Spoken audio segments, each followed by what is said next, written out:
Hello everyone, my name is Owen.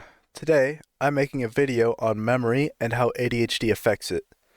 This is a school assignment for my English class that ties in with the previous assignment, which has a part in it that talks about how similar memories can blur together. I often have trouble with remembering things. It causes problems in all aspects of my life. Whether it's remembering details for an assignment in class, remembering that I have an assignment in class, or remembering important details about a person that I met. It's a social, educational, and personal nightmare. I have often asked myself why I forget things that I want to remember, and would a neurotypical person have forgotten in the same situation? People who have ADHD like me tend to forget things more often than normal people for a few reasons. The most notable are our short attention spans that causes us to unintentionally divert our attention away from what we're trying to remember, and we just don't have a good short-term memory in the first place.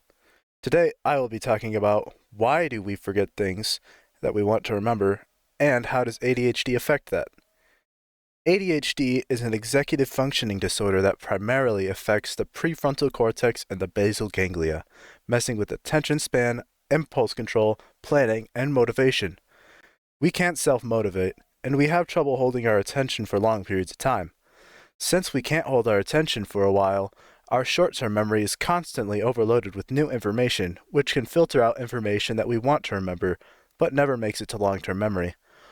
All of this is just actual information that I know off the top of my head. I have not gotten into any of my research yet. I have compiled a list of my sources in an annotated bibliography, which you can view in the PDF I linked in the description. You may not be able to reach a few of my sources since I got them from my school's library, and I don't know if external devices can access stout library documents. The first thing that we have to get into is the different kinds of memory. There are two different ways to sort memory: length and type. Memory as we know it is split into three different lengths: immediate, working, better known as short-term, and long-term memory. Immediate memory is the shortest of the three. It is comprised of information given to you by all five of your senses and the emotions that you feel in the moment. It lasts only a few milliseconds. You don't even notice the memories being made at all. But there is so much information in any given environment that the only information that passes through your immediate memory is what you focus on. That is what goes to be temporarily stored in short-term memory. The rest are forgotten as soon as you make them. Short-term memories sit in your mind for only a few minutes until an emotional value gets assigned or the memory gets associated or adopted by a larger memory. And finally, long-term memory lasts from a few hours to the rest of your life. Now that we know the different lengths of memory, it's time for the different types.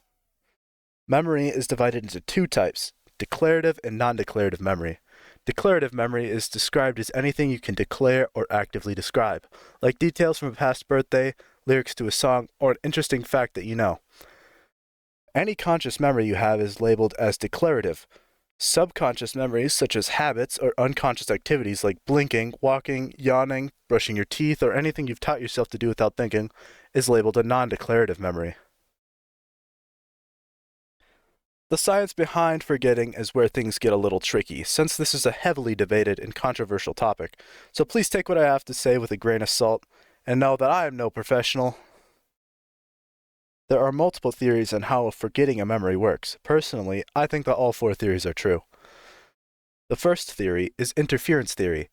It suggests that when memories are similar to each other, their neural pathways in the brain can become connected, and repeated similar events can blur the lines between similar memories until they become one conglomerated memory. This ties in well with my first essay in this class because it's what makes liminal or transitional spaces so eerie. Your brain records hallways, roads, and similar-looking places using similar neural pathways, and all of the memories mushed together, leaving you thinking, have I seen this place before? This does have an advantage of saving space for larger memories, since you store each memory as one memory instead of a large amount of similar, smaller, detailed memories. The second theory is decay theory.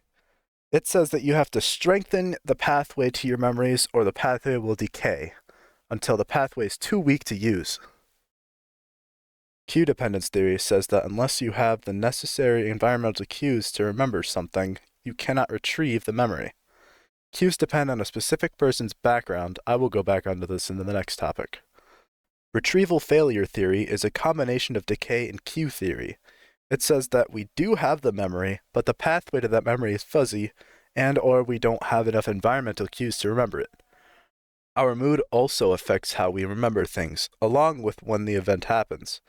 Emotional connection is the next main topic I have, but I have to touch on it a little bit here. During an event, we have a tendency to remember the first moments, the best moments, the worst moments, and the last moments. This is how we determine the significance of our memories. To give a personal example, in my senior year of high school, my class went on a canoeing field trip at Interstate Park on the border of Minnesota and Wisconsin. I remember getting to the school in my amazing outfit, getting to the launch, and finding my friends. After that, my memory goes completely blank until we started playing music. It blanks out again until we get to the waterfall.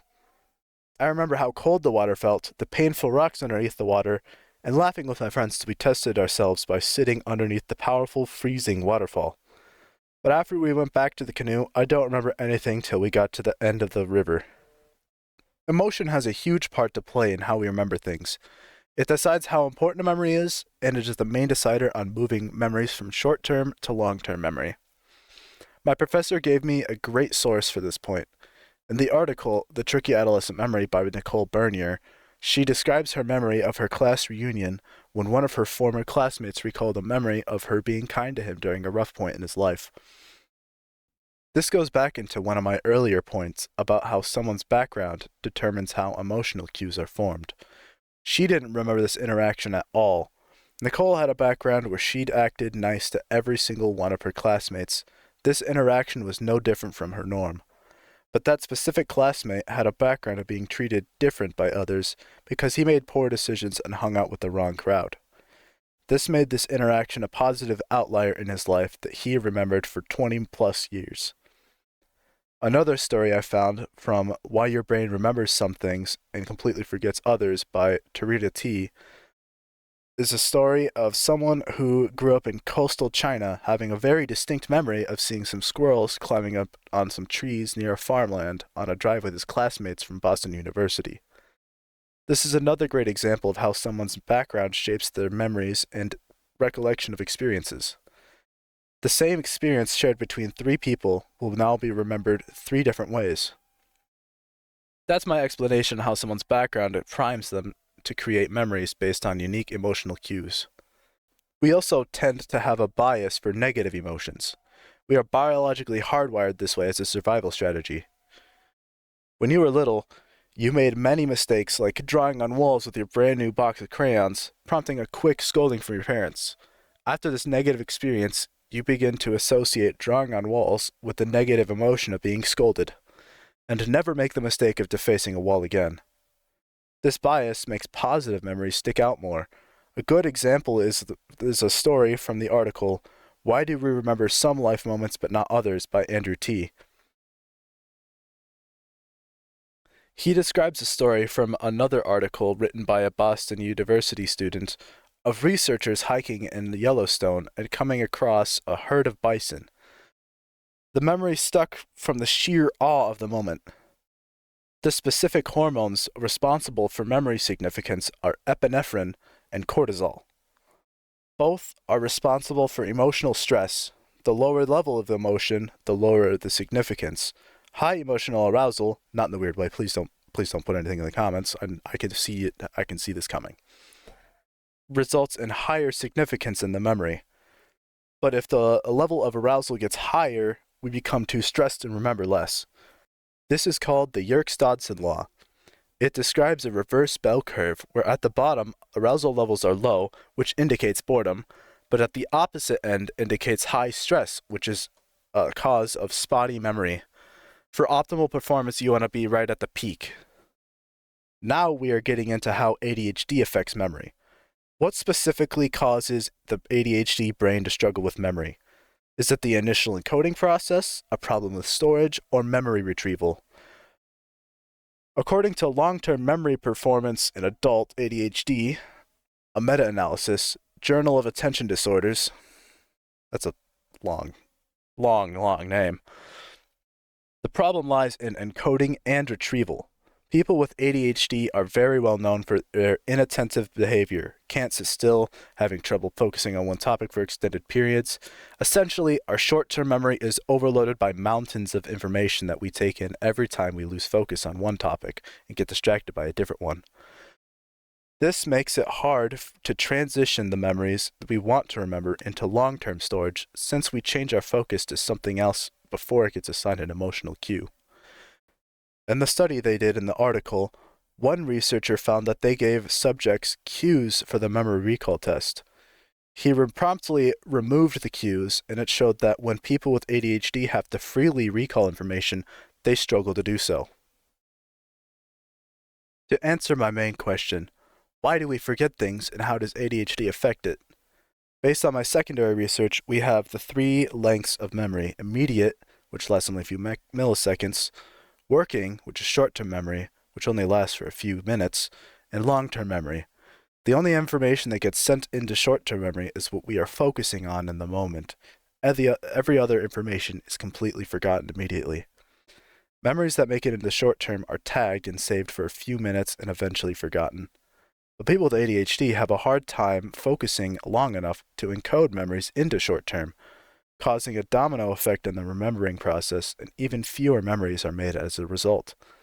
Not only that, but in multiple of the articles that I have read, they specifically state that ADHD causes impaired retrieval problems. In conclusion, we forget things because memories can interfere with each other and lose strength unless we rehearse them in our brains.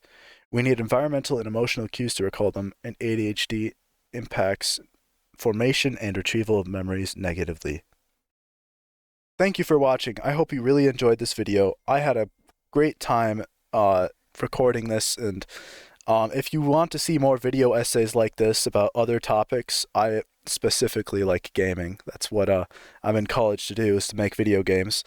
I will probably make my next video essay on like some sort of game thing. Who knows? Maybe a devlog for my video game. I definitely want to continue my hobby of recording and editing videos and posting them on YouTube, but I don't know, I gotta be consistent with that. I'm not really good at that. On the screen is a video for you by me. YouTube thinks you'll enjoy it. I think you should check it out, and say hi, Joan, to my professor in the comments, because she will be watching this as well. Goodbye.